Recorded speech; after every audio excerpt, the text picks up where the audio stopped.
Don't compare yourself to anyone else.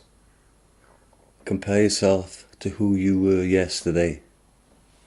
I'm back. I'm doing motivational speaking.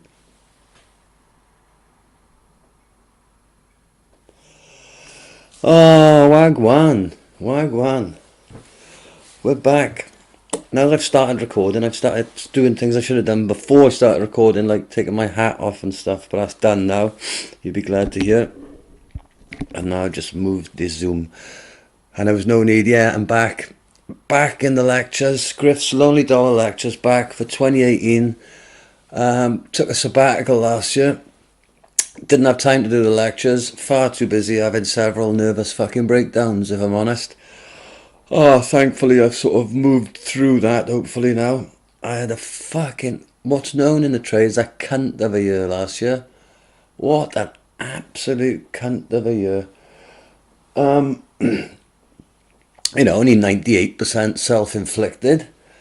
But such is life, do you know what I mean? You put yourself at the mercy of other things, other people, other organisations or whatever, and you're going to get your fucking ass whipped, and you...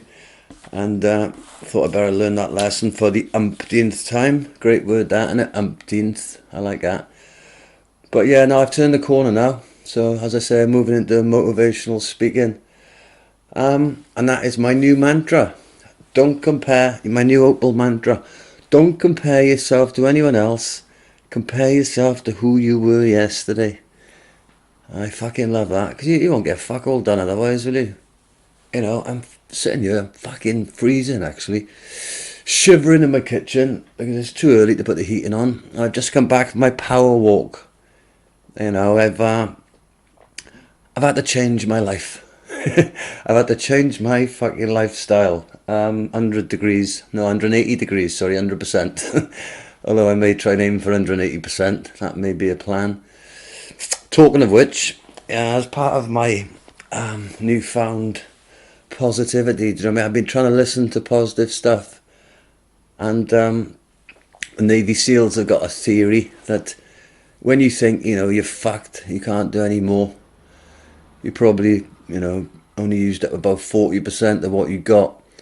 So you can use that one as well. Yeah, I'll be dropping in some fucking, it's going to be like your Christmas cheese board. You're probably just finishing off your Christmas cheese board. I'm going to fill it back up for you today with cliches, really. Cliches and fruit. But yeah, the SEALs, yeah, once you think you're fucked, you probably only use 40% of what you've got to offer to yourself and anybody else. So bear that in mind. You only think, I can't go on, I can't do any more. I can't do any more than this. That's your fucking head. And I just proved that to myself on my power walk. 2 days now, 2 days on a trot. I power walk from the 360 calf down to the West Cross Inn. Now, you know, my local lecturees will know that. If you're not a local lecturee, well, that's just a little walk down on the prom. I don't know how long it is actually. I meant to have a look, but yesterday it took me, let me just consult my fitness report notes. Bear with me. There we go. Yeah, yesterday, 35 minutes there. And you know, and this is marching type, you know, rather than walking. 35 minutes down. I went to see my son for a bit then. Walked back, and when I checked my phone, as I got back to my finishing point at a 360 calf, it was 35 minutes back. So it was exactly the same time. And then today then, marched down, got there, 33 minutes. Yeah, I know. I was impressed as well. On the way back then, I've logged it as a 35. It's a bit fucking tricky because my phone battery run out. And I checked with some bloke who reluctantly fucking told me the time. I think he couldn't be bothered to push his sleeve up because it was so fucking cold. But, you know, worked out about 35 on the way back. Plan is, you know, to run at some point, but I'm far too unfit for running. I think if I tried to run down there, well, what would happen is I'd last about fucking 1 minute. Hence, don't compare yourself to anyone else. Compare yourself to who you were yesterday. Because otherwise, I wouldn't be able to do it. You know, I'm walking down the prom, you know, marching, as I say. You know, fucking breathing, fucking swinging the arms, giving it everything. And this fucking granny's jogging past me. This fucking alpha males fucking jogging past the fucking pair of us. And you got your cyclists fucking going past me, the grannies and the alpha males. Oh, do you know what I mean? And if I, like, you could look at these people and think, oh my God, look at him. I'm there, right? My coat, my hoodie. I got my trousers, my tracksuit flipping bottoms on under my trousers. I got my gloves on, hat, marching away. And some blokes running towards me in a fucking t-shirt and a pair of shorts, man. Do you know what I mean? But there's no point me comparing myself to him, yeah? He's probably spent the last 10 years doing that. I've spent the last 10 years doing drugs. And a few more years before that.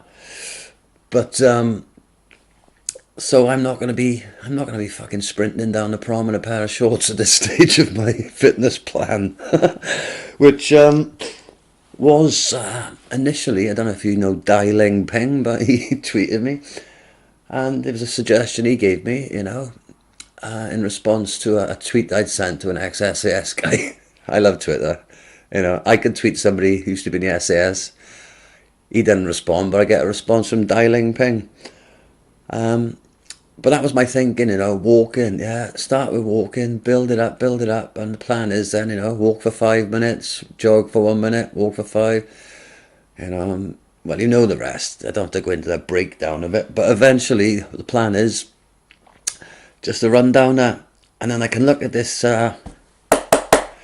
fitness report I'm compiling here and say, look at that, Monday, January the 8th, it took you 35 minutes, without the aid of any vehicle to get from there to there. Now you can get there in X minutes under your own fucking steam. And I'll be pushing them grannies over when I can do that. They'll fucking pay for showing me up. Cunts. You'll be like, get on the beach, Nan. See you later. No, I won't. Sorry, don't be so nasty, Rich. I'm trying not to be nasty as well. It's surprising how natural it comes to me. But yeah, last year, man, I just went into some sort of fucking depression and hung on to it for dear life. What a fucking horrible time. And standard behaviour then that people do, the self-pity, feeling sorry for yourself. Everybody, around you just distances themselves. They slowly push everyone away because people just, people can't be around you. They say that with depression, about reaching out, talk to people, blah, blah, blah. People don't want to fucking hear it if you're not, not helping yourself to some degree, because you just bring people down, And now I'm trying to, be more positive and all that. I'm sort of noticing other people who are naturally as negative as I am, and it is, you just think, oh, fucking hell, do something about it. Do you know what I mean? Like, as I say, I gotta be careful at this point. Actually, in my motivational speaking career, to keep it all in check. Keep it all in check. But yeah, I'm starting to notice other people, when they're bringing themselves down, and it's not going to solve nothing. Let's be fucking honest. I've been listening to a lot of stuff on YouTube, rather than going on YouTube for 5 hours and thinking, right, how can I fuck myself up here by watching the most depressing shit, and then feeling like, I'm under attack, because we are under attack, actually, as human beings in the 21st century, living in the UK. I feel that we are under attack, when it comes to sort of politicians, corporations, ourselves, fucking other people. We're under attack by people who want to get you addicted to things. People who sell you drugs want you to be addicted, so you'll make money, so you'll pay over the odds for drugs to them, so they can make money off you. And it's the same with these fucking corporations. I'm trying to live a more healthy life now. I made some stew the other day. I've just got all my stuff, well, most of it left from the other day, but I just bought a Swede for £1. A veg, Swede. Not to top up, that's a lie, to make a new one, but to add to the other veg I bought the other day. I love Swede. And the plan was to, put the Swede on, not the Swede, the stew, And then I could have recorded this while it was all bubbling away in the background. But I was a bit concerned that the noise may be a little bit annoying. Or maybe therapeutic, I don't know. You know, does anybody meditate to the sound of bubbling veg? I wouldn't have thought so, but it's not the worst sound in the world, is it? Do you know what I mean? Try and imagine it for a sec. You know, but then I would have had to get up to see to it, stir it. So I'll probably do it after I finish this. Leave it on for a few hours. Get stuck into it tonight. So yeah, I'm trying to eat properly as well. You know, if you know me personally, you'll know that I'm sort of quite retarded. You know what I mean? I always have been. I don't eat properly. I don't exercise. I don't do any of the things that normal human beings do as a matter of course, you know. So I'm having to learn like a sort of 48-year-old fucking baby to look after myself. But, you know, once you make a start, it's all about momentum and all that. And yeah, these things on YouTube I've been listening to, right, I'd recommend highly, if I could remember any of it. Jocko Willink, right? There's a fucking mad old bloke now. He's like a ex-Navy SEAL. He's in the SEALs of 20 odd years. Which, if you don't know, is like a sort of, I suppose it's like the American version of the SAS. And, yeah, and he's got some company now, some sort of company. He's got leadership, it's all about leadership qualities and all this other stuff. But I've been watching some of his videos, and Joe Rogan, I love Joe Rogan. You know, he's a bloke that'll annoy fuck out of you if your head's fucked. But if it's not, it's just like, yeah, what he's saying is true, man. What he's saying is true. There's a lovely, funny enough, there's a lovely friend of mine, Chris Dangerfield. If you should go to his YouTube channel, Dangerfield is called, just Dangerfield. He's got some good videos on there. But I've been having a couple of days of listening to all this motivational stuff, and showed up on YouTube. Dangerfield had a new video up, and I thought, I'll have a look at that. You know, he's sort of quite sort of political. He's sort of anti sort of social justice warriors and all that type of stuff. But he'd put up this sort of, he's moved to Thailand now and living his dreams and all that. And he'd put up this sort of motivational type fucking rallying cry to people of fucking, you know, live your dreams and fucking make it happen and blah blah blah. And it was like, fucking hell, man, this is sort of stuff I've been listening to, and it was good as well. And because I know the bloke sort of personally, you know, got a lot of faith in what he was saying, so I'd recommend that. But yeah, Jocko Willink. Who else have I been listening to? What's his name now? That professor. Jordan Peterson. You know, a lot of good stuff. And when your head is fried, right, and you're acting like a cunt and living like a cunt, and you're oblivious to what you're doing, but everybody else around you isn't, because they're just paying the price for your fucking exploits. It's hard to listen to people sort of tell you that, you know, this is down to you, mate. Do you know what I mean? This is fucking down to you to sort this shit out. Because, well, not you, I just go into that self-pity, depressed, fucking don't know where to turn type fucking thing. Do you know what I mean? But when you do make a fucking start with, pardon my language, when you do make a start with trying to sort your shit out, then these things can be assets to you, yeah? You know, it can be an asset to you if you want to, well, I don't know, just be a bit happier. You know, I've been so unhappy, and it's just, it's taxing. It's fucking taxing, man. It wears me out. It's, you know, all day being miserable, not sleeping properly, horrible fucking dreams, waking up, don't want to get out of bed, can't wait to get back in bed that night. Fuck, I had a spell, I was going to bed at 8 o'clock. If I didn't have any sort of reason why I couldn't, I just couldn't get into bed quick enough, couldn't get myself out of bed. That's another thing I've learned, right? I've got all these sort of things in my head, right? These little mantras and all that. And I don't know what came from who anymore, do you know what I mean? But one of the ones I saw on a video, like these simple tips, right? Like if you want to do something, you just count to 5, right? Make a decision. Before you make the decision to count to 5, you say to yourself, right, hang on, when I count to 5, when I get to 5, I'm just going to fucking do it. Because procrastinating, you know, is one of my sort of, one of my ways, you know. So I got this thing now that, for example, when I was going out on my second power run today, I've been sitting around thinking about it, thinking, right, come on, second day, let's get it done.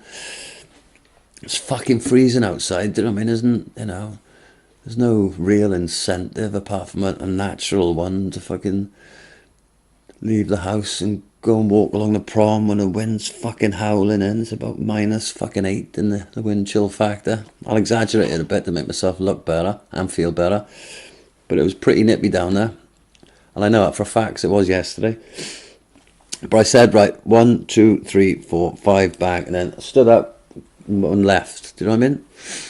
And I'm using that approach to get out of bed. You know, lying in bed, it's like, right, it's time to get up now. Alright, yeah, 1, 2, 3, 4, 5, bang, out of bed. You know what the first thing I do when I get out of bed? Stand up. No, the first thing I do when I get out of bed now is make the bed. Honest to God, I know this sounds bullshit, but you make the bed, bang, within a minute of getting out of bed, you're fucking 1-0 up, son. And when you go back to bed that night, you ain't got to make the bed before you go to bed, because it's there all nice and fucking waiting for you. So that's the next tip, right? That's your next tip, yeah? First tip, first major tip now, right? On this fucking new life we're going to go down together. Because I will be dragging fucking people with me on this journey, right? Honest to God, you're coming with me, you're either with me or you're against me. And if you're against me, I'm going to walk fucking straight through you. Because that's how I'm living. That's how I'm living, blood. Don't compare yourself to anyone else.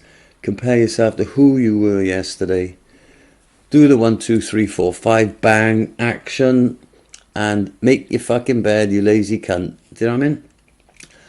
I think that may have come from Jordan Peterson, possibly. Because he's got this theory, you know, about tidy your room, yeah? Because I'm trying to sort my fucking house out, and the garden and things like that.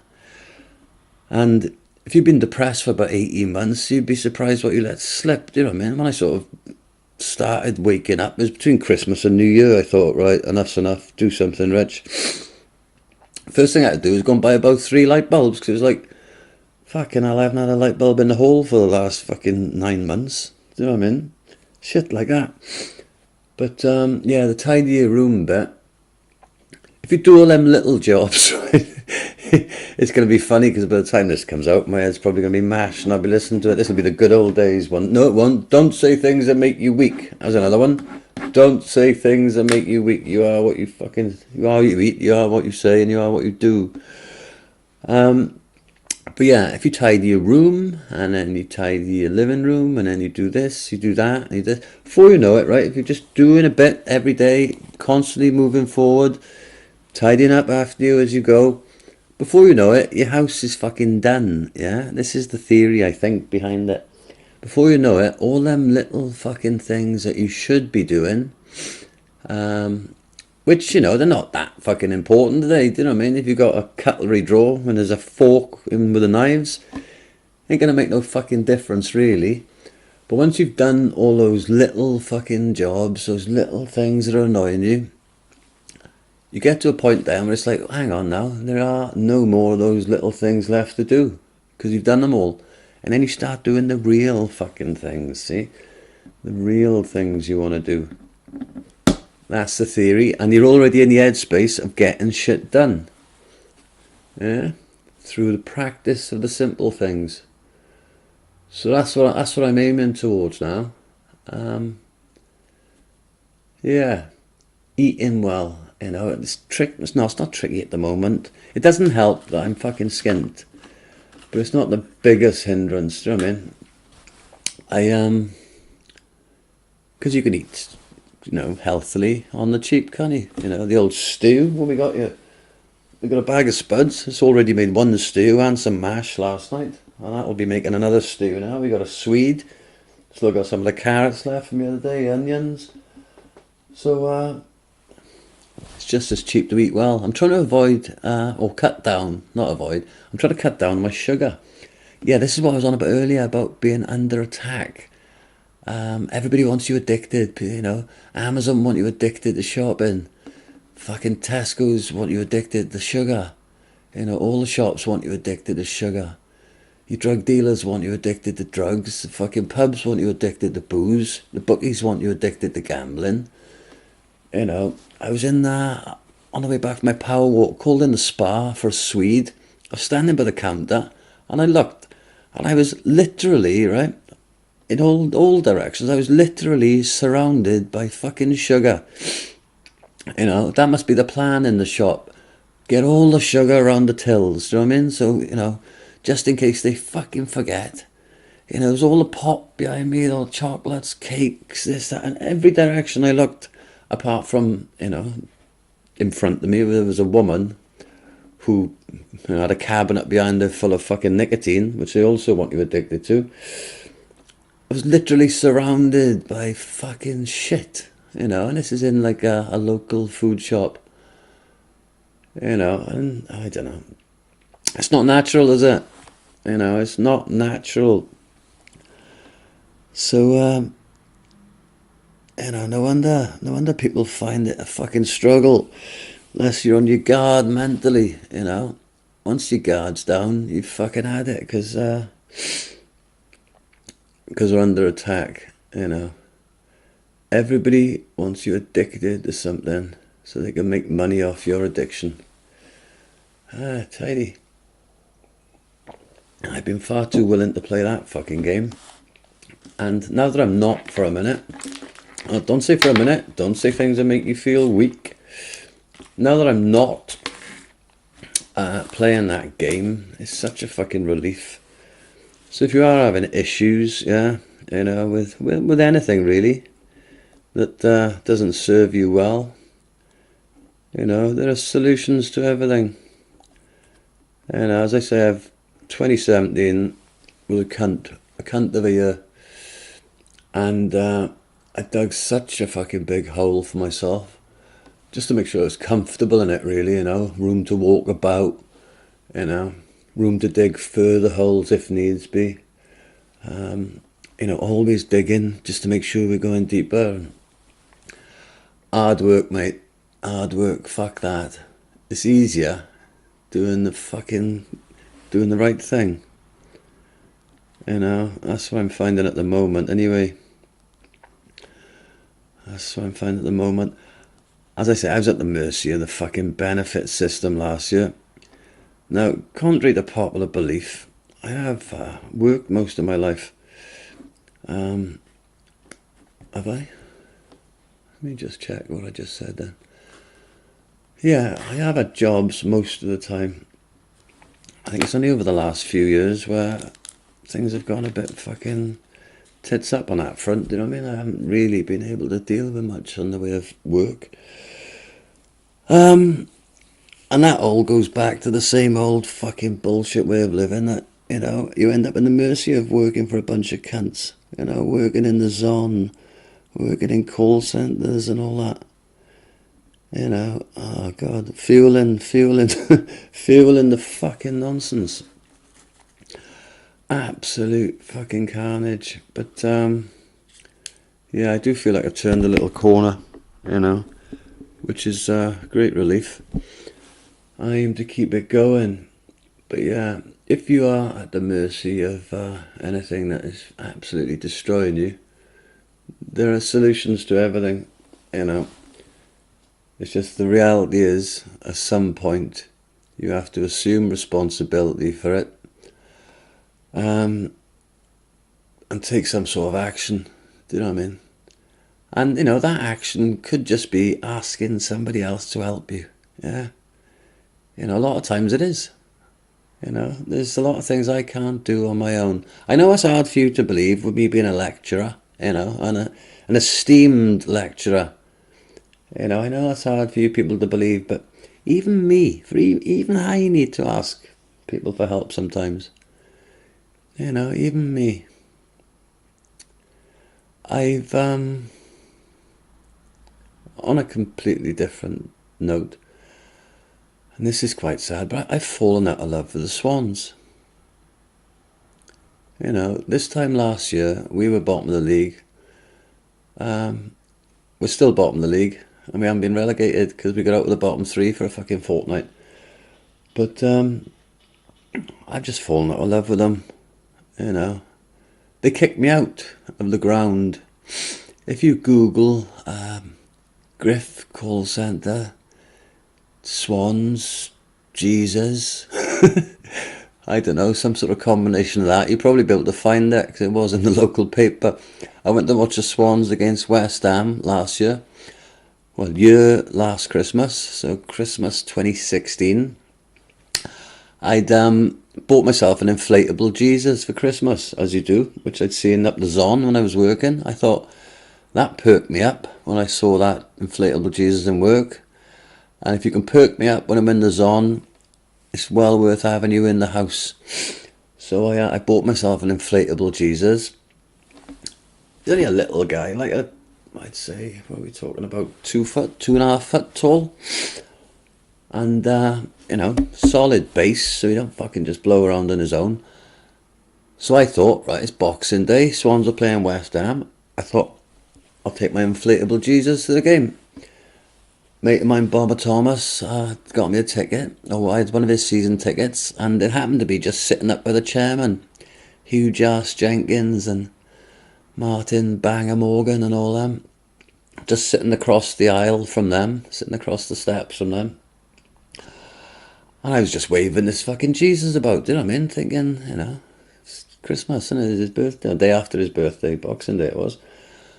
And the stewards came down, one of the stewards, and they were like, can you stop waving that about? And it's like, why? You just stop waving it about, you know, not a logical explanation. And I had a few fucking, a few dark fruits, I believe it was.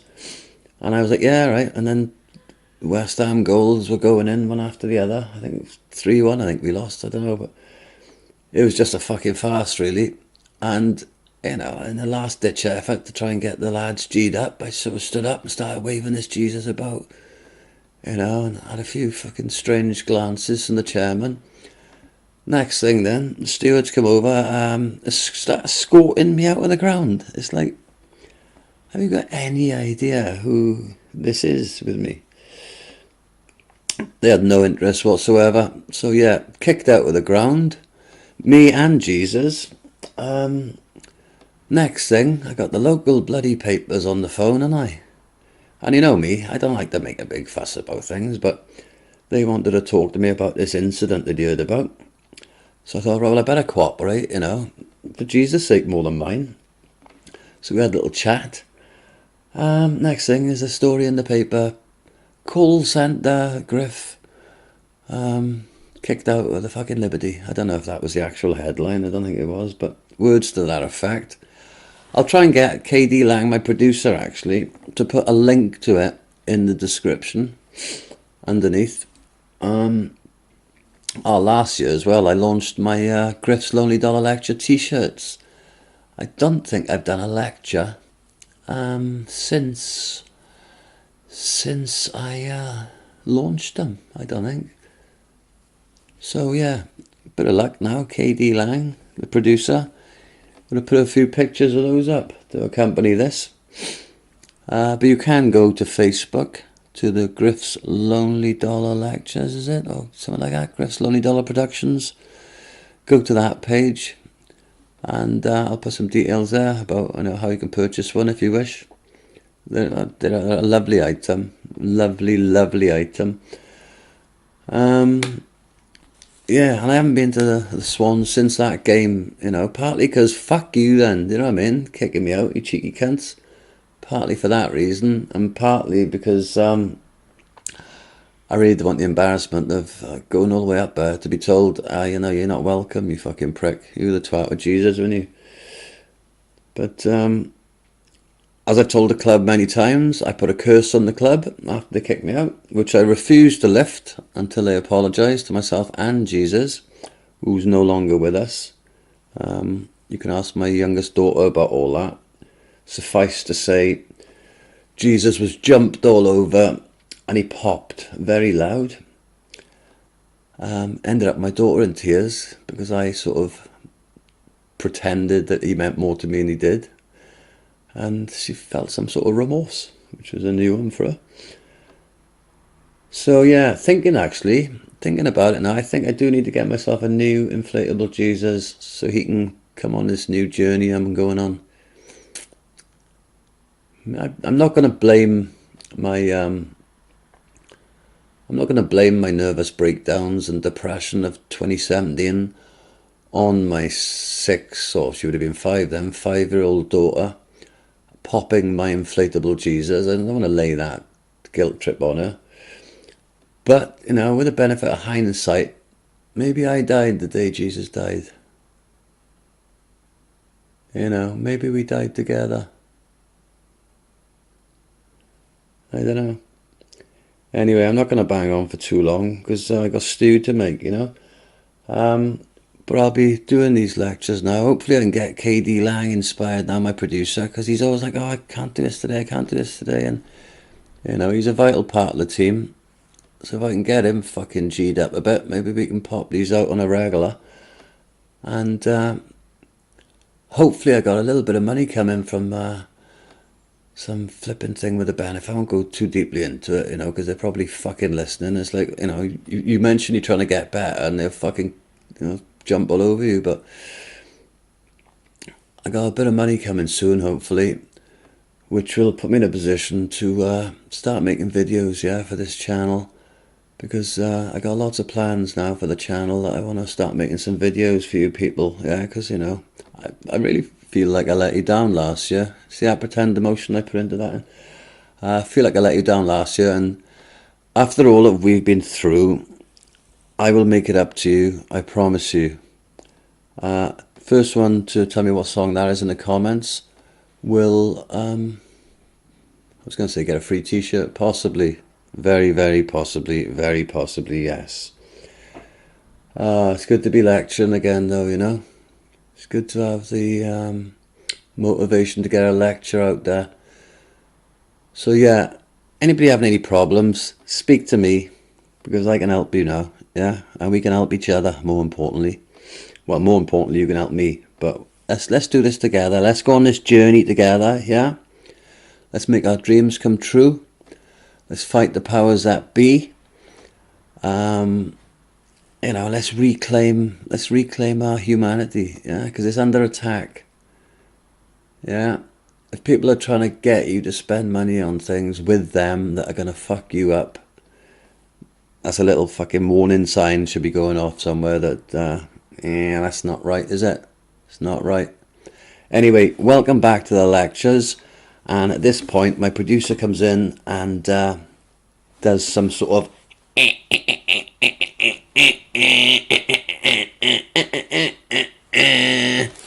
anyway though, this year, right, got a little list here. I'm starting yoga, jiu-jitsu.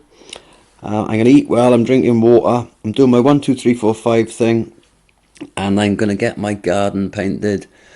Not the floor, the walls. Graffiti, oh yeah, sorry, graffiti artists. Any Swansea based graffiti artists want to help me out with that one? That's what I'm looking for, a really good graffiti artist to come to get involved with the garden. So if you know anybody, link them up in the comments below. But just let me know if there's anything I can do to help you, because if I can, you know me, I will. Take it easy.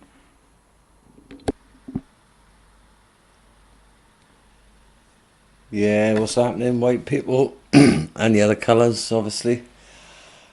Yeah, hot on the hot on the heels of the comeback podcast lecture. I hate that word, podcast. Did I just say that?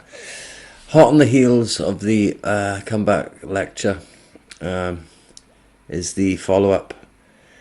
Now the reason it's all a bit fucked really, time-wise, because I'm not gonna put these out publicly until the DWP give me the money they fucking owe me. For not giving me what they should have given me last year.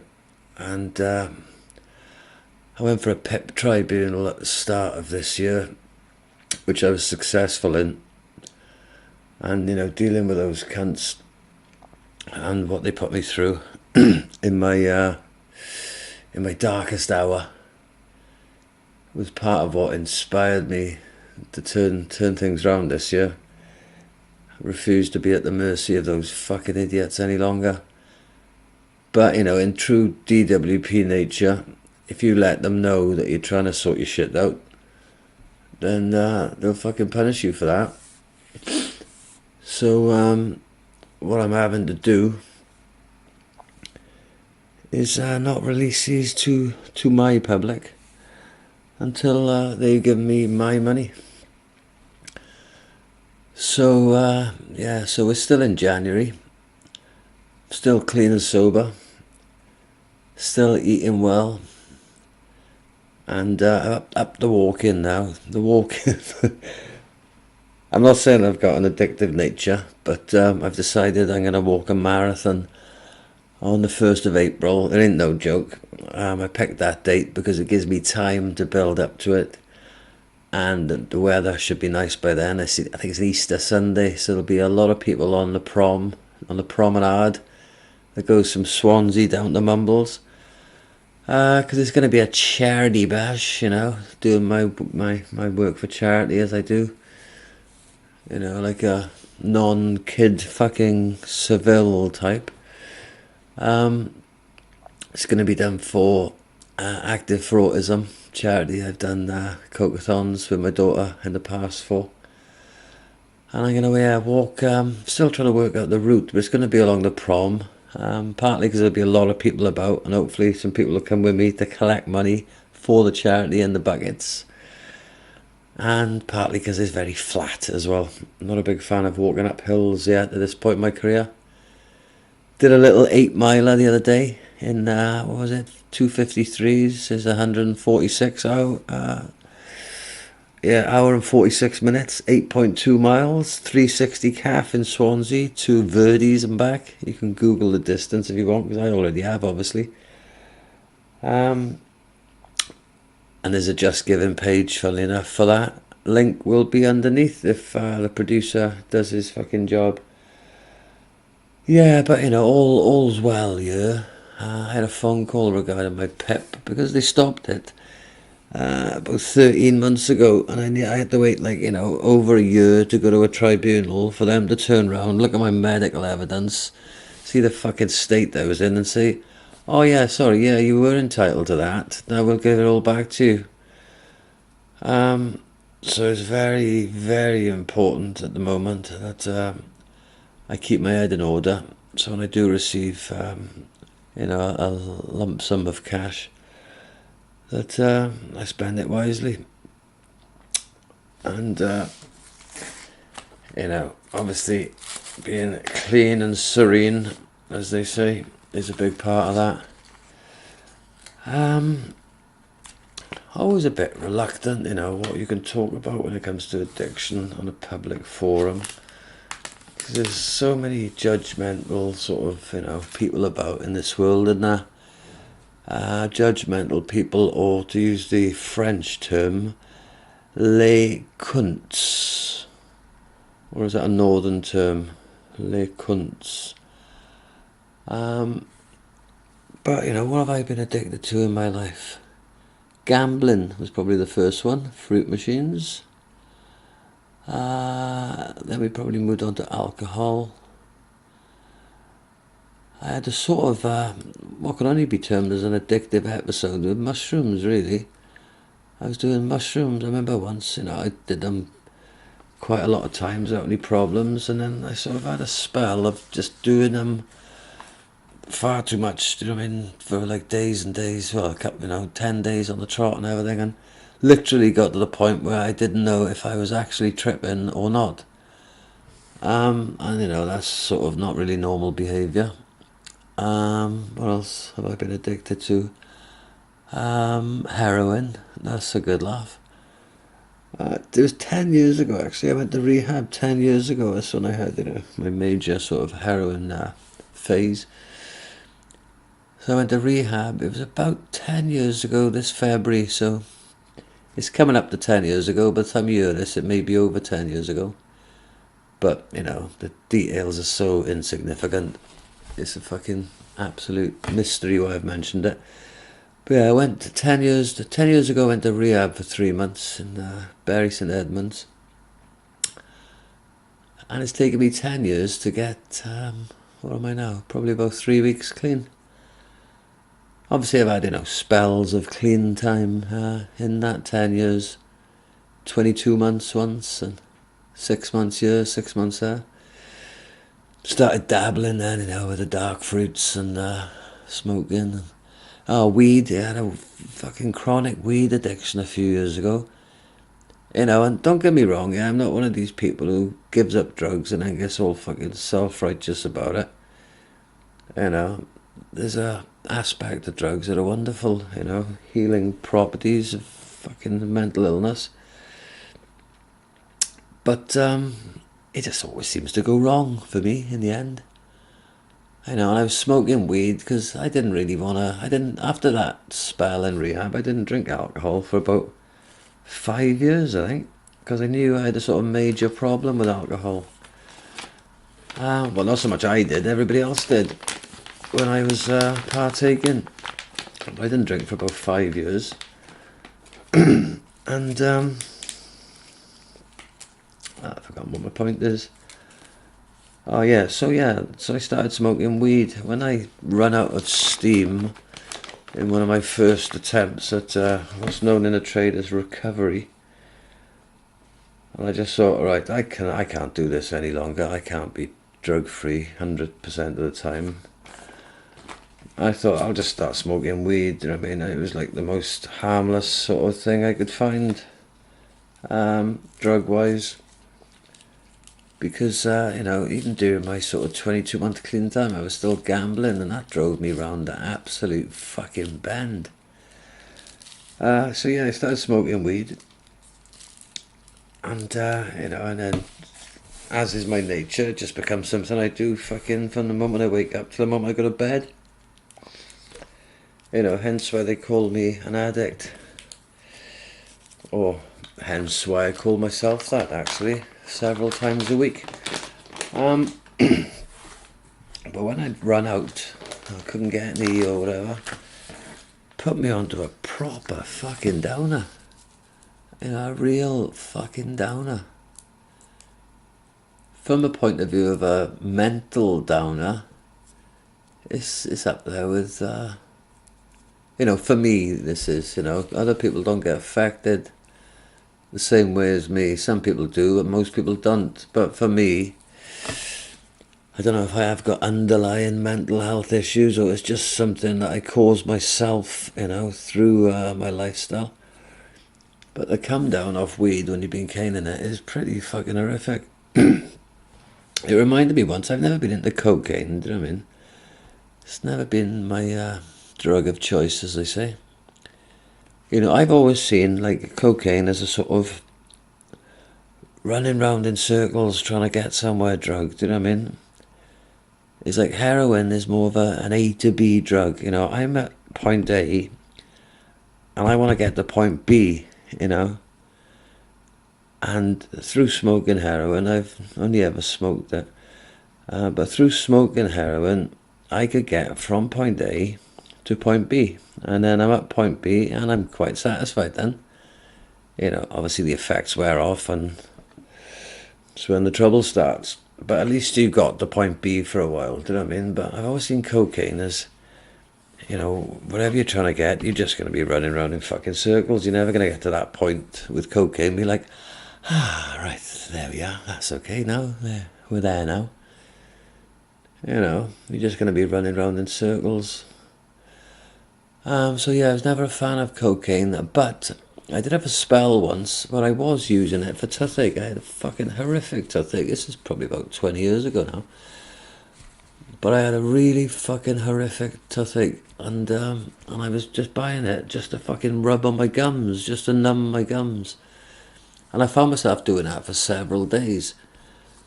And, and the toothache went then, and probably my money had as well. So I didn't do it anymore. And the come down from that, just after doing it for about 3 or 4 days, was fucking dark. Real proper, black cloud. I'll tell you one of my worst, let me just try and think about this properly now. One of my worst drug memories was ecstasy related. It was me and a friend of mine. This is going back about 25 years.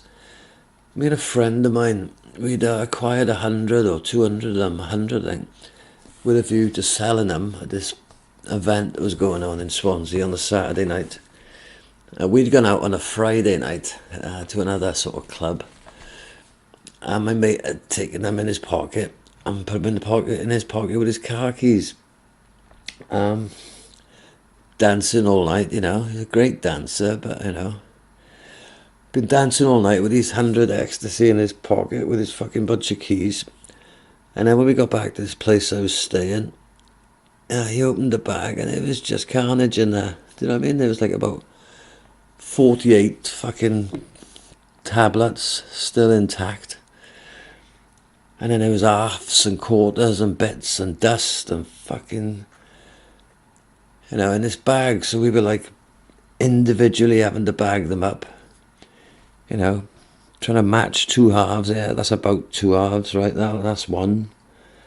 All right, here's 4 quarters. That's about fucking one. You know, we ended up with this big fucking pile of dust. And so we were up all night that Friday night. And then in the morning, then we were sprinkling it on our cornflakes. And then we were driving round, like, you know, to people's houses to sell them and all that. And we were putting them on bongs and smoking them. So basically, we've been like just fucking getting stuck into them for, you know, the best part of, I don't know, 20 hours at this point. And we were in it's hard to tell these stories without mentioning any names, naturally. We went to this, one of our mates' houses, and to drop a few off and all that. And everything went. I was flying. You know, I don't know if you've ever done ecstasy, and they were nice in them days as well. I don't want to sound like one of these. Oh, in my day, but it's true with a lot of drugs. They were better in them days, and I was fucking flying. I was loving it. It was fucking wonderful. And then all of a sudden, bang, like that. It's like the world went black. And the way I've described it, because I've told this story before, and the way I describe it, now my mother's still alive, but I imagine, right, and some of you would have experienced this, and I don't mean this lightly, you know, because it's not why I'm saying it, but I imagine it's a sort of feeling I'm gonna get one day, if you know, if I outlive my mother. The feeling I'm going to get one day when I find out, right, your mum's dead, and it's going to be boosh. Do you know what I mean? Everything just went black. It just went dark, just in an instant. Literally dark, you know. I don't know if my eyesight was being affected by, you know, abusing these E's or whatever. But everything went black, and I went onto a complete fucking downer in the space of 3 seconds, it felt like. And my mate who I was with, the original one, you know, dancing boy, we'll call him for the benefit of this story. Funnily enough, his initials are JC, but not Jesus.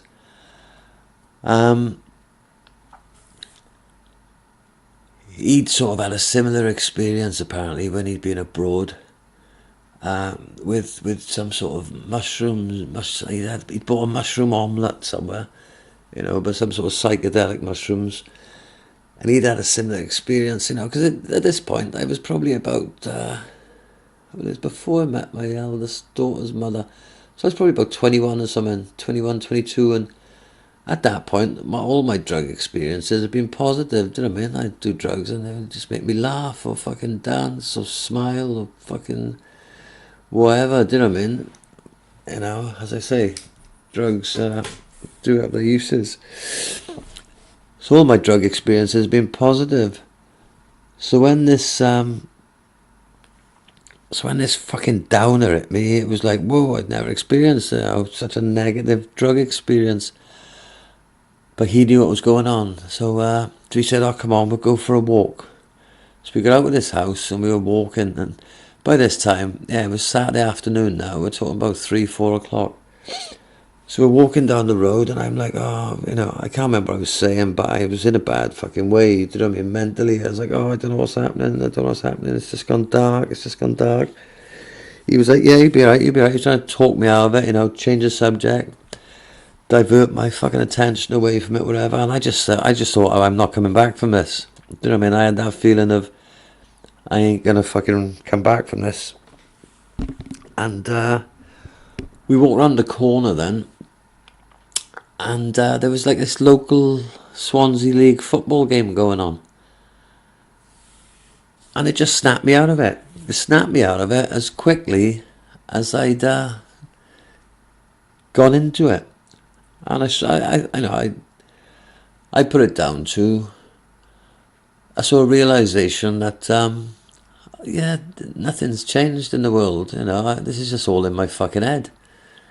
Because everything had gone dark. I had this sort of feeling of end of the world, fucking Armageddon shit was about to strike. Do you know what I mean? I seen all these blokes running about on a Saturday afternoon playing a local league, Swansea League football game. It just sort of made me think, nothing's changed. Do you know what I mean? Nothing in the world has actually changed. And as I say, it snapped me out of it, and I was sort of alright then. That night I went out. And as soon as we'd sold the remaining fucking pills, which covered what we had to pay for them, I just fucked off home, because I was still not right, do you know what I mean? But that sort of half hour, that was fucking horrible, man. It was like, it was like going into a depression in 2 seconds.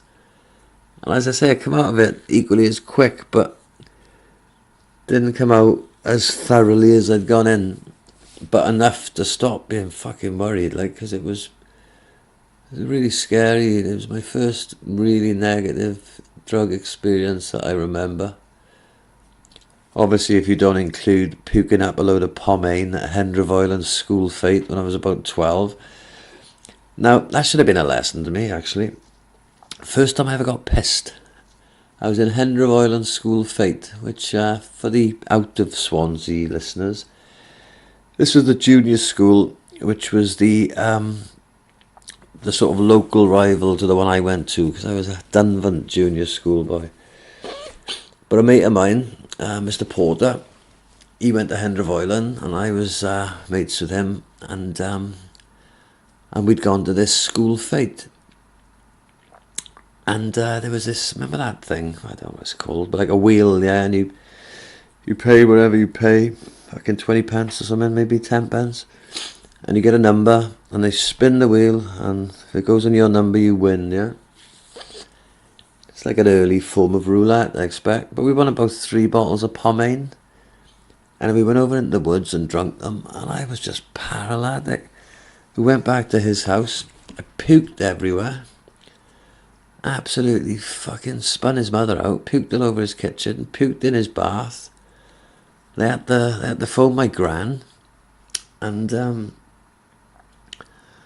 I remember his dad had to take me home. They had to say, oh, we're going to have to bring Richard. I think I was going to stay at his house that night, but I think, obviously with me being a bit pissed and puking in most rooms of the house, the sleepover was off.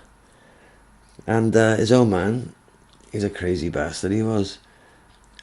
He gave me a lift home, and to my gran's. And I remember getting to my gran's, and I was so fucking dizzy, and but because I was pissed, I was like, didn't give a fuck. But a bit sort of concerned about the welcome I was gonna get when I got home. And there was snooker on the TV, and that sort of snapped me out of my drunken stupor. But watching this snooker was making me feel fucking dizzy as fuck. But that was my first time I ever remember being pissed. And no, it didn't put me off. It didn't put me off at all. It's weird, isn't it? It's weird when you first drink in memories, or first times drinking. You're like 13, 14, 15, and I don't know about you, but when I was that age, I was fucking just as fucked up as I am now. But like shy and all that, especially talking to girls and things.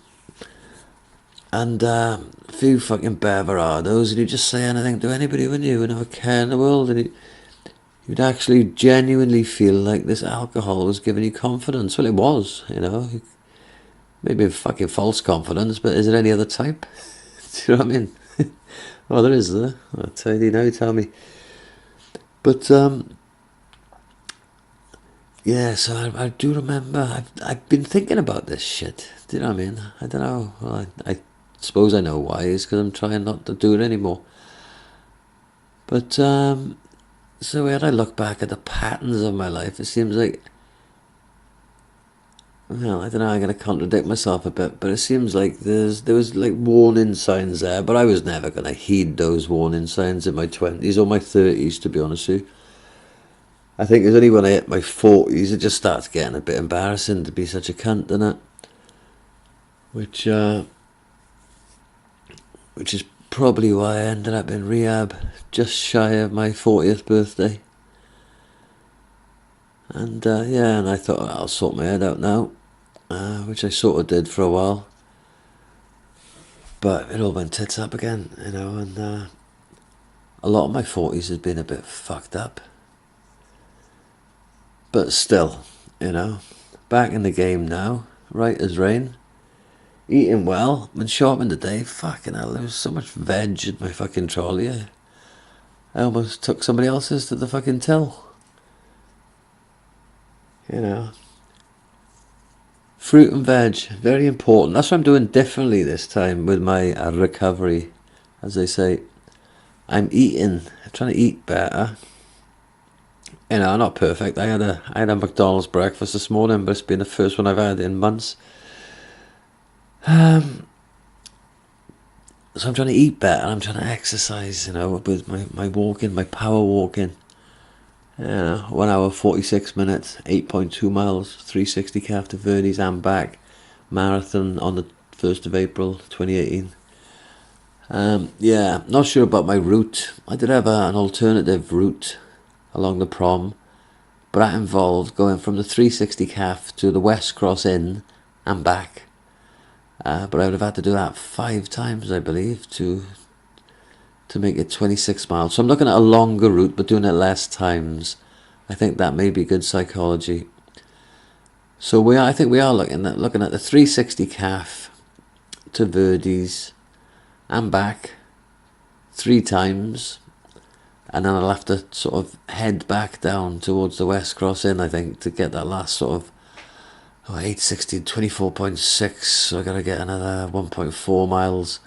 So if anybody knows, if you leave the 360 kaf and walk for 1.4 miles towards the Mumbles, where will you be then? Because that's where I'll be finishing. So if somebody wants to arrange a hero's welcome at the finish line, feel free. Because there's every chance I'll need some sort of medical attention at that point. Well, yeah, I'll tell you what I could do, actually. If you don't live in Swansea, I do apologise, but what I could do is, when I get back to the 360 kaf after the 3rd lap, that'll be 8:16, 24.6, and it's probably about 1.4 miles to walk to Singleton Hospital from there. So you could check all this out on Google, as I say, if you're not from Swansea and you want to build a mental picture. I wouldn't bother if I were you. What you could do is come to Swansea that weekend, yeah? How many people can I have staying here from out of town? Let me think now.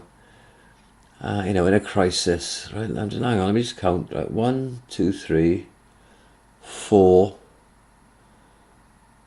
5.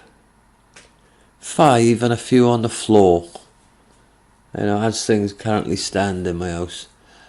Obviously that includes people being on settees and, in my daughter's room. Obviously she's not going to be there. So yeah, what I would suggest is everybody heads down to Swansea on the 1st of April, that weekend. I think it's Easter weekend. It's lovely down here, especially when the sun's shining. And yeah, you can all assemble on the finishing line, or even come and help me with the buckets. Yeah, the bucket collection. because it would be nice to get a nice collection of buckets behind me to collect for the charity. I'll put the link. Well, I won't. Fuck, I don't do fuck all. I'll get my producer to put the link underneath this video, and then you can donate then. Because as soon as I'm not doing it for months. We're 37 quid collected already. I'll just have a quick check if there's any more donations come in. Every time I look at this now, and there's been no further donations, I just say to myself, you tight cunts. No, we're still on 37 quid. It's called Rich. It's on where are we? What's it called? What's this called now? Jesus Christ! Is it Just Giving or something? What the bloody hell is it called? Is it Just Giving? Why doesn't it even say on the fucking page? Hang on, let me go to the home page. Yeah, Just Giving. If you go to Just Giving, and it's called Forrest Gimp's Big Day Out. Walking a marathon for active for autism, because it's there. Yeah, that's the old Everest phrase, isn't it? My mate put a mad little article up earlier. I've read about half of it. It's on about people climbing Everest. And when you get to a certain point... Hang on, I've still got a tab open for it. When you get to a certain point, when you're climbing Everest... it's called the death zone, right? Now let me just quick, yeah, it's the death zone. What it is, when you get above 26,000 feet, well, I'll read it for you, right? The death zone is commonly known as the area above 26,000 feet. When the human body enters this altitude, it slowly starts to die. Then it becomes a race against the clock for climbers to make it from this mark to the peak and back again before their body fails them. Since oxygen at this level is only a third of what it is at sea level, climbers may find themselves sluggish, disoriented and fatigued. Well, after climbing 26,000 feet, I imagine you fucking would be anyway. The pressure makes weight feel 10 times heavier, and you can imagine they've got to carry some shit, haven't they? And causes extreme distress on organs. Because of these severe effects, climbers usually only have a window of 48 hours inside the death zone and are strongly urged to use supplemental oxygen at all times. If someone dies on Everest, it's almost impossible to retrieve their body, especially in the death zone, due to unbearable weather conditions, severe lack of oxygen, pressure on dead weight, and the fact that many bodies are completely frozen onto the mountain face. Most corpses are left exactly as they fall. Attempts are sometimes made to retrieve the body of a loved one, but those expeditions can cost upward of 25 grand and are extremely dangerous for the retrieval team. Overall, standard protocol is to simply let these figures, frozen in the final moments of death, become a permanent addition to the rocky terrain. It would make sense that the mountain's nickname is Everest. So apparently there's fucking lots and lots of bodies just still up there, especially up the top in that death zone. You know, there's one guy, right, and you can Google all this. There's one guy, he's known as Green Boots, right? There's a picture in front of me there. He's known as Green Boots because of his distinctive green boots. And he's just lying there, you know, he's obviously died, yeah? He's got an bright orange jacket, green boots, but he's died. And people used to use his body as a marker. You know, they'd be like, right, when you get the green boots, this is how far you got left, you know what I mean? And apparently they've moved him a bit further down now, but he was there for a while, you know, as a fucking marker. And, you know, there's this unwritten rule apparently in the, the climbing community at this level that if you see somebody in trouble, yeah, you know, helping somebody out is more important than getting to the top of the fucking mountain. Do you know what I mean? Your obligation is to help somebody. But because so many people die up in this death zone, you know, and people are so close to the top at this point, because obviously they say you've got a 48-hour window, so you can get from I don't know how tall Everest is. Let me have a look. But you can get from this 26,000 feet mark to the top and back. Obviously, you've got to do it in less than 48 hours, ideally. Hang on, how tall is Everest?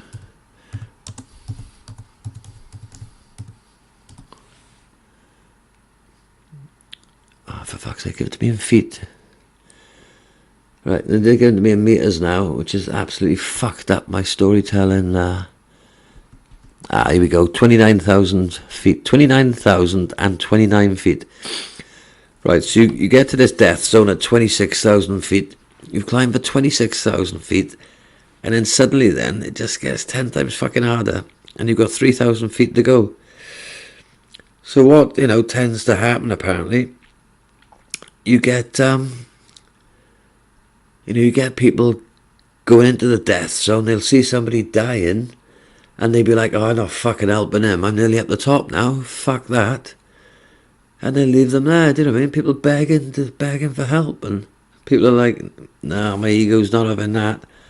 I am fucking so close. I'll maybe see how you are on the way back down in fucking 2 days' time. But fucking hell. But yeah, I don't know if this is my original point, but what I would like is, if I don't make it,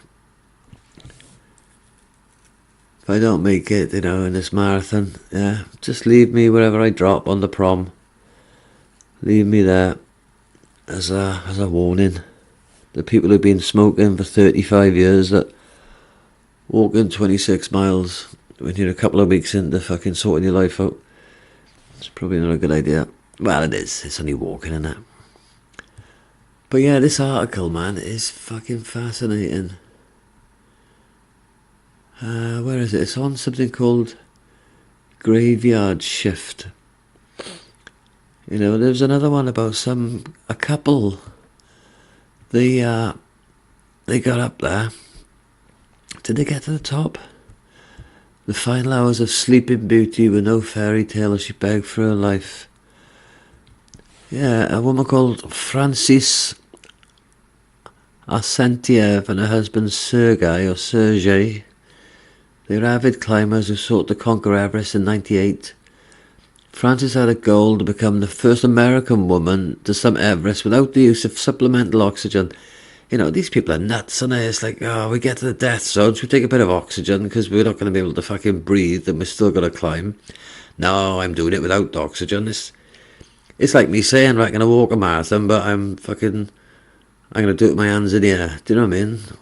Why would you fucking bother? Like, you're nut, just fucking get up there. Oh, I'll do it barefoot. Yeah, no, I'm going to climb Everest, but not wearing shoes. It's like, alright, after 2 aborted attempts, she finally succeeded. Alright, so she got to the top. Well done, love. Obviously then, the first American woman to do it. Due to their lack of supplemental oxygen, the couple moved slowly, were not able to summit until very late in the day of May the 22nd, which forced them to spend another night in the death zone. School by error. And schoolgirl. They become separated during the final evening. You can imagine the visibility is not great up there. The husband made his way down to Camp 4, assuming his wife had done the same. Well, fucking have a fucking rope. We both hold on to one end of it or something, for fuck's sake. Upon discovering her absence, he raced back to the top with oxygen and medicine to rescue her. Good effort, son. Back into the fucking death zone. Well, accounts vary. And his Beck team found her half alive and unable to move on their own. They carried us down as far as they could until their oxygen ran out, and then they had to leave her and descend the camp. On their way down, they seen the husband on his way back up, and then he was never seen alive again. So it's quite a beautiful story, really. Husband and wife climb Everest. On the way down, they lose each other. He gets down to safety. She's up there fucked. They go up there to rescue her. They can only bring her down so far. They leave her there and get back down. Bump into him, who's on his way back up there. He goes up and fucking dies up there with her. Bloody Nora.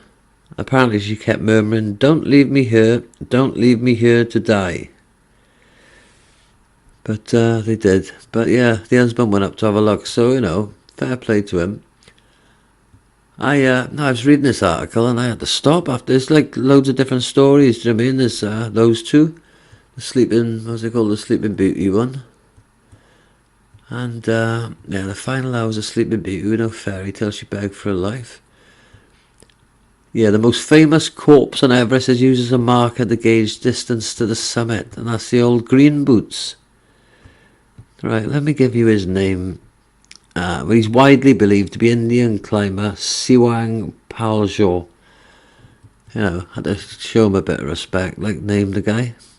It's widely believed, so you never know, but yeah, you like lime green boots, and it was like, oh, people would, as I say, use it as a marker. Because you could imagine you can't start carting fucking bodies down from up there willy-nilly. Unbelievable, yeah, great article. And this walking 26 miles, this is going to be, it's the closest I'm going to get to climbing fucking Everest, to be honest with you, and I'm walking on the flat. These people are fucking nuts. There was one bloke, right, he wanted to get up there without using any sort of supplemental oxygen. He got frostbite on his first or his second attempt, lost 3 of his toes, and then he made it to the top of his 3rd attempt. Fucking 3 toes short. Unbelievable. Power of the human being, see, what the human being can do. You know, and that could be you and me now, yeah? With a bit of fruit and veg. Lay off the flipping, lay off the extracurriculars. You know, change your refueling habits, as Bobby Robson calls it. And so what's going to be your Everest in your life, you know? What are you going to do to surprise yourself? Because this walking marathon, this is only the start for me. I know what I'm like. I get obsessed with anything. Once I walk 26 miles, I'm going to want to walk 50. Do you know what I mean? You know, I could walk 500 miles, you know, and I could probably walk 500 more, to be honest with you. So, that's probably what's going to end up happening. Yeah, sorry, I've just been banging on now, just amusing myself, because I've been quite intrigued by this article, but a bit scared to read any more. Because I'll have nightmares tonight about all this shit. I know what I'm like. You know, I'm going to be asleep in about an hour. And you're guaranteed at some point in the night I'm going to be fucking stuck up Everest in my fucking green boots, and unbelievable. But yeah, anyway, hopefully now this will have followed hot on the heels of the last one. And probably won't be long till the next one. Once these cunts give me the money they owe me, then I'll start releasing these things, because I would imagine if they can use any fucking devious underhand technique, you know, to stop paying me what they owe me, they will. And it's like, oh, I thought you said you're depressed, now you're out walking. Yeah, well, I'm trying not to be depressed, you fucking cunts. Do you know what I mean? I'm trying to help myself, yes. You know, last year when I wasn't fucking able to help myself, you fucked me off anyway. So, you know, DWP can go fuck themselves. And if you're listening to this, you know, if you want to judge me on this, I'll judge you. You can go fuck yourselves, and I'll judge you on how well you fuck yourselves. It's a famous quote there. My proper fans will know where that's from. My illustrious TV career. Only a matter of time from back in the TV now, because now I'm back. You know, I want to get into acting. What am I, 48? I want to win an Oscar by the time I'm 62. To go along with my Welsh BAFTA I won. I single-handedly dragged the call centre out of the quagmire. Series 2 and a Christmas special. Anyway, I'm getting bored of my own voice now. It does tend to happen. I'm trying to, you know, keep my ego in check. So it's hard being a lecturer while simultaneously not being an egotist. So yeah, I'll leave it there. Thanks for listening. Christian, do your stuff.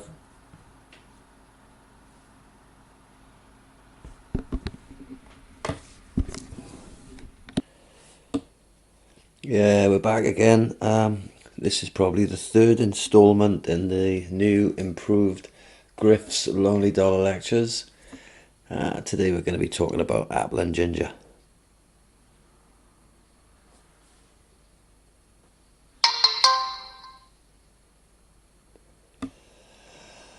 Oh, I am. Yeah, apple and ginger. Custom press. Oh, shut up. My fucking phone's fucked. New tipple. Spent a lot of my lecturing career on the dark fruits. It's not conducive, is it, to intelligent conversation? I slowly found over the course of 5 or 6 lectures. So we've got a new lecturing tipple. It's the custom press. Original recipes, apple and ginger. Not from concentrate. Picked and pressed. A deliciously cloudy juice. So they are unofficially sponsoring this now. It's a lovely tipple, you know.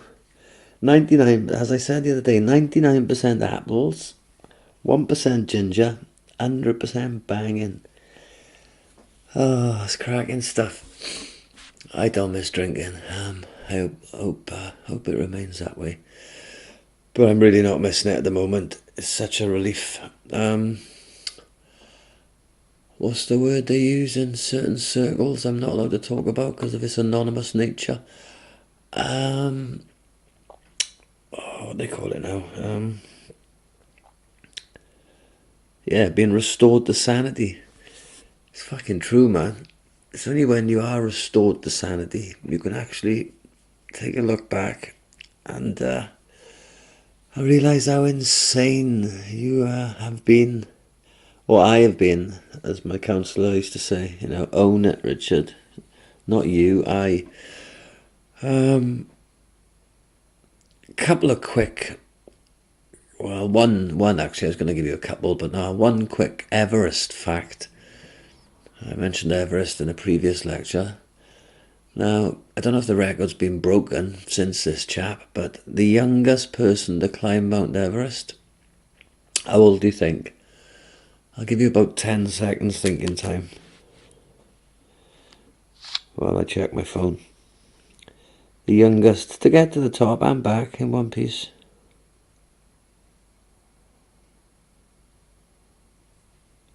"13. Unfucking-believable, isn't it? I think he's an American kid, 13 years old, climbed Everest with his old man. And I saw him being interviewed, all the parents. And this interviewer was saying, well, you know, don't you think it's irresponsible taking your son up Everest? And the guy quite rightly pointed out, he said, no, what is irresponsible is taking your kids to fucking McDonald's 5 times a week. You know, fair point, mate. There's another guy. This created a bit of a kerfuffle. I don't think I mentioned this the other day. I may have watched this since recording the previous lecture. There was a team of New Zealanders who went up Everest. And Edmund Hillary, I think that's his name, widely regarded as the first person to get to the top. Although, well, I think it is true. Yeah, I was just about to. Do you know what? Fucking hell. I was just about to, right? Based on no information, nothing I've read whatsoever, I was just about to say something along the lines of, well, he was supposed to have got there first, but there's a bit of a query. It may have been somebody else. And I'm thinking, I just fucking absolutely made that up. So yeah, as far as I'm aware, or as far as I know, Edmund Hillary, first one to climb Everest, he's a New Zealander. So there's this team of New Zealanders. Obviously, a lot of, like this guy said, you know, when you grow up as a kid in New Zealand, you either want to play for the All Blacks or you want to climb Everest. Or become a fucking pisshead, violent pisshead, like the old ones who were warriors. But yeah, there was this team of New Zealanders climbed Everest at one point, and when they got to remember Green Boots I was telling you about? You know, if you don't know who Green Boots is, then you have no business listening to this lecture, because you obviously haven't listened to the previous ones. But they got to Green Boots Cave, I think it's called, because there's this little overhanging bit where Green Boots was, and there was this guy in that, and he was just sitting there, you know, sort of staring into space, and I think, we established Green Boots was quite near the top, maybe in the death zone.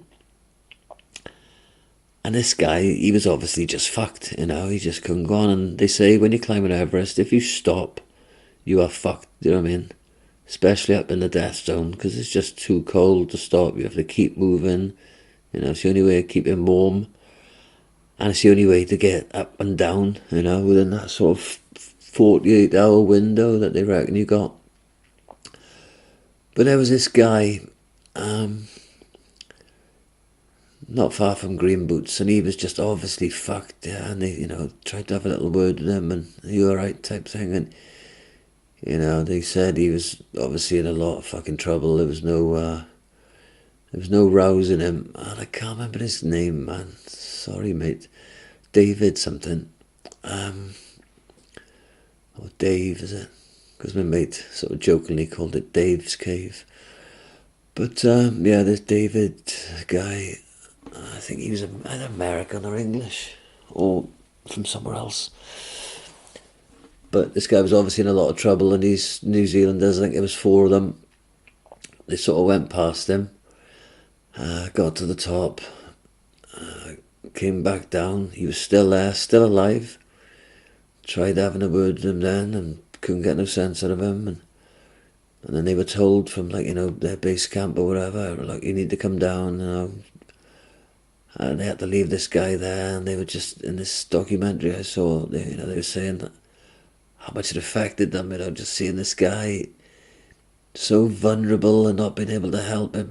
He's like, I don't know, 26,000, 27,000 feet up a mountain, and he's just fucking lost the will to live, basically.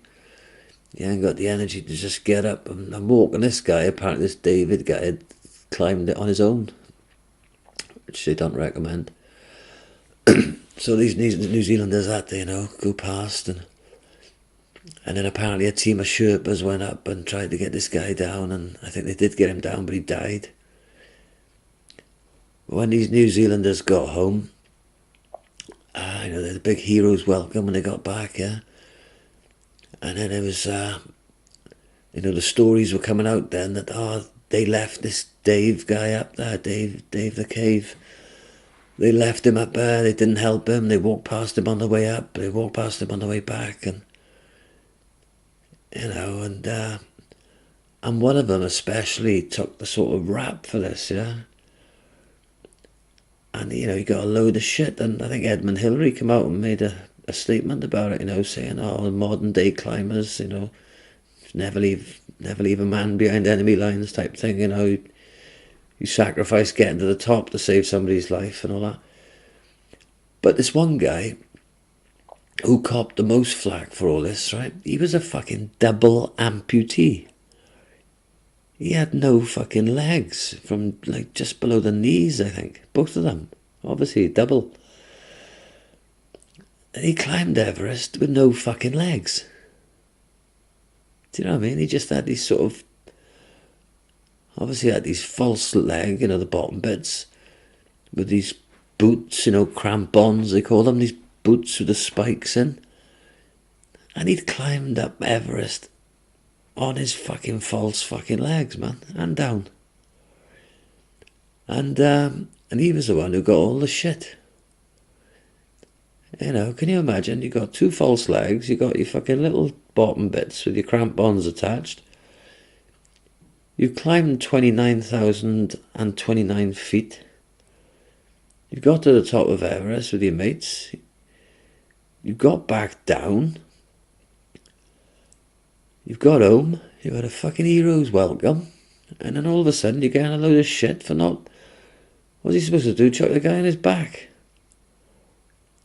I think, actually, if I remember correctly, I've watched so many Everest things, I may get some stories mixed up, but don't worry about that, just pass them on, and they'll just go down in folklore anyway. It's probably where all these stories come from.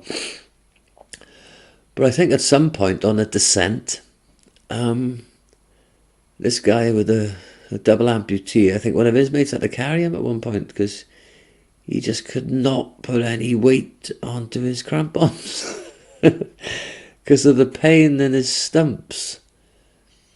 And I do believe, when he got home, he had to have like a couple of inches further, a couple of further inches cut off his legs, because the sort of base of his stumps were in such a bad condition, like frostbite or whatever, or just damaged from the wear and tear, and the rubbing on the, where they're attached to the false legs or whatever. So they had to, and he was a bit gutted, because there's a big difference if you have your legs amputated above the knee than below the knee, apparently, because especially if you wear sort of artificial legs, do you know what I mean? Because obviously I'm no medical man, but the knees, these are the bits that move about, aren't they? Do you know what I mean? The joints in your knee, if your legs are cut off above the knee, then that's a different ball game. And and he got a load of fucking grief. And apparently about 30 or 40 people walked past this Dave the Cave guy. It took like several men a long time to get him down, apparently. And these were like, experienced sort of rescue guys, or Sherpas possibly. I don't know. Not very good at retaining information factually, but just fill in the blanks yourself. As I say, just pass these stories on. A bit of embellishment, feel free to add your own bits. And we'll continue the folklore of Everest. Yeah, but it's very, very interesting, This whole Everest thing has got me a bit transfixed, So when you hear some of these horror stories, some of the ones I've told you and some other stuff, and it's just like, man, just that Dave the Cave one. One of the guys, not the guy with not the double amputee guy, but one of his mates, like one of his climbing partners or whatever the term is. He stopped and he was talking to this guy and Dave the Cave and not getting much response, and he said he really regrets not touching him. Do you know what I mean? Just not having that human contact with him. And he would have possibly been the last person that Dave the Cave would have remembered being touched by. And it really affected this guy that he hadn't done it. Can you imagine what your head goes through up there? It's like, you've seen that film Alive? I think it's an Argentinian rugby team. Oh, shut up, man. I'm saying shut up. Somebody's texting me saying thank you for a bloody, thank you so much. So one of my best friends has just texted me to say thank you so much for sending her birthday wishes, and I'm saying shut up because I was too rude to turn my phone volume down for you people. So I apologise to all you listening, all of you, all 88,000, and I apologise to my friend as well. Happy birthday once more. I won't say her name, but it's January the 23rd, so if she's listening, you know who you are, kid. What was I on about? Yeah, Alive, that film Alive. This plane crashes, I think it's in the Andes. Where that is, God only knows, but I think that's where it happened. And the plane crashes, there's an Argentinian rugby team on there. And they end up, having to become cannibals to survive, and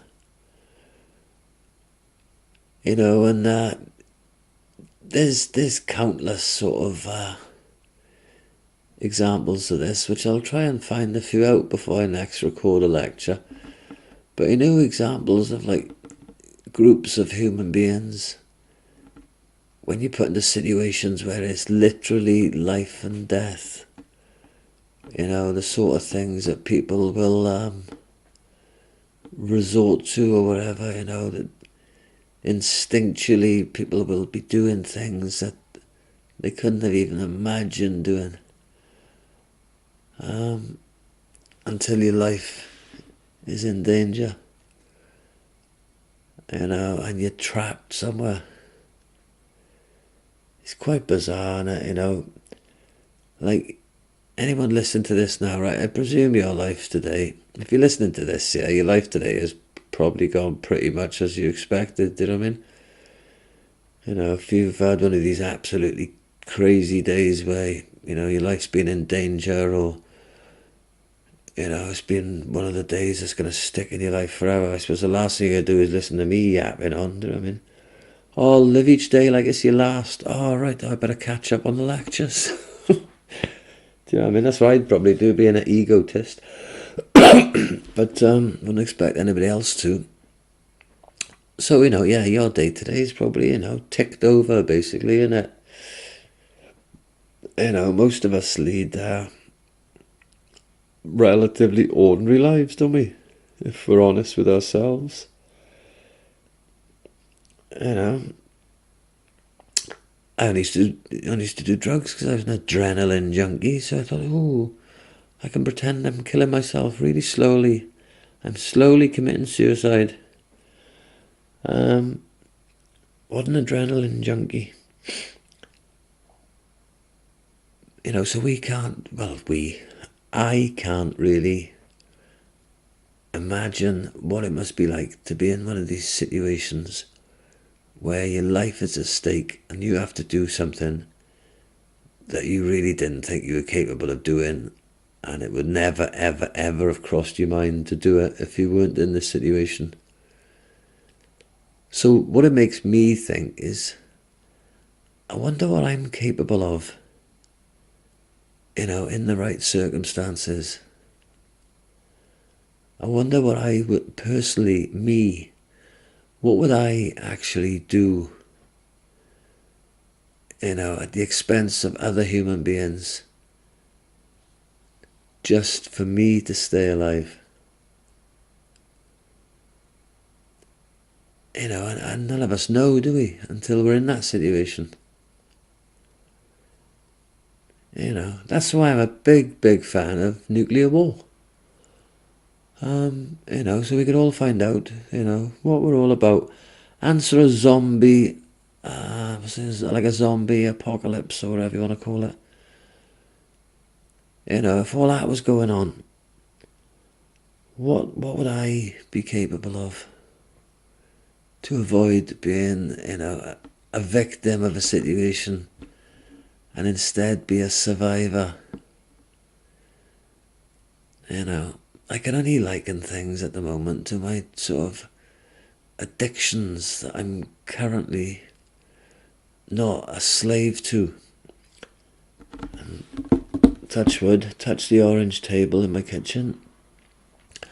That will continue. Because, you know, through being in addiction, it shows you that you'll do things that you don't really want to be doing, if you're honest. And you wouldn't do unless you were pretty much fucked up. So, you know, you take that a fucking couple of 100 levels, and it is a case of what would I do? Now, excuse me, it's only going to be a short little lecture because it's quite late and I need to get some sleep. I really couldn't sleep last night. It was a nightmare. It was the worst night's sleep I've had. This year. Worst night's sleep of 2018. So I need to catch up on some sleep. So it's just touching base here, you know, just touching base. Touching cloth, if I'm not careful. But yeah, before the next lecture now, what I want you to do is have a think about what I told you tonight. You know, what would you do at the expense of another human being that you may or may not know to save your own life, you know? It'd be interesting, wouldn't it, if like a family were in that situation, you know, you got that sort of Argentinian rugby team. Imagine your family were in that situation, all of them, you know, your extended family or whatever, yeah? Imagine all your family there, and it's like, right, what are the little divisions that are going to be set up, the little cliques, the little groups, you know, who's going to be eaten first in your family? Christ, I dread to think what would happen if I was in that situation. I'd be the fucking first one told they couldn't sleep in the remains of the crashed plane. Surely, but it is, you know, and then again, I'm trying to eat now. Fucking 6 weeks ago, they wouldn't have had enough to make a fucking, a stew out of me. But I'm putting on a bit of weight now. Joined the gym today. That isn't even a joke. I joined the fucking gym.